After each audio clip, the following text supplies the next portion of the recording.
مگر شہزادی نہ ملنی تھی اور نہ ملی۔ اب شہزادی کی طرف آتے ہیں۔ شہزادی جس راستے پر چل رہی تھی اسی پر سیدھا چلتی گئی۔ آگے ایک غار نما راستہ تھا۔ اس راستے پر چل کر وہ غار کے دوسرے سرے پر پہنچ گئی۔ اس نے دیکھا کہ وہاں کی دنیا ہی الگ ہے۔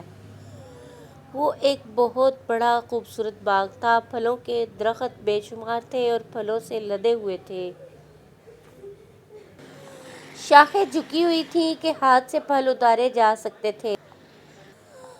اس نے ہاتھ سے پھل اتارے اور کھائے۔ پاس ہی چشمے کا پانی بہہ رہا تھا۔ ٹھنڈا میٹھا پانی اس نے پیا اور خوب انجوائے کیا۔ وہاں پر نہ کوئی انسان تھا اور نہ کوئی جانور۔ اب شہزادی کو واپس جانے کا خیال آیا۔ وہ واپس جانے کے لیے مڑی تو اس نے دیکھا کہ جس غار سے وہ باہر آئی تھی وہاں کا راستہ بند ہو چکا تھا۔ وہاں پر ایک بہت بڑا پتھر پڑا ہوا تھا۔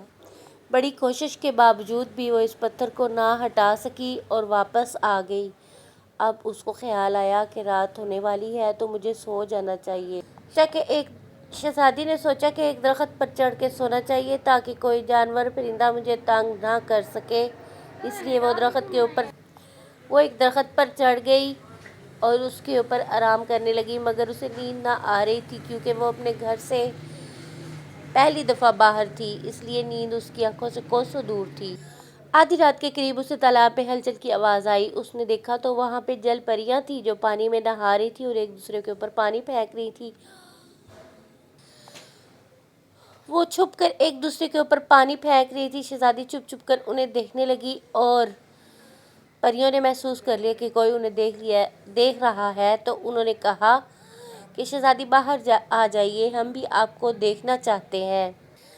جل پریاں انسانوں کی طرح تھیں لیکن ٹانگوں کی جگہ پر ان کی مچھلی کی طرح دم لگی ہوئی تھی جبکہ شہزادی کی ٹانگیں تھیں۔ شہزادی جل پریوں کو دیکھ کر حیران تھی اور جل پریاں شہزادی کو دیکھ کر حیران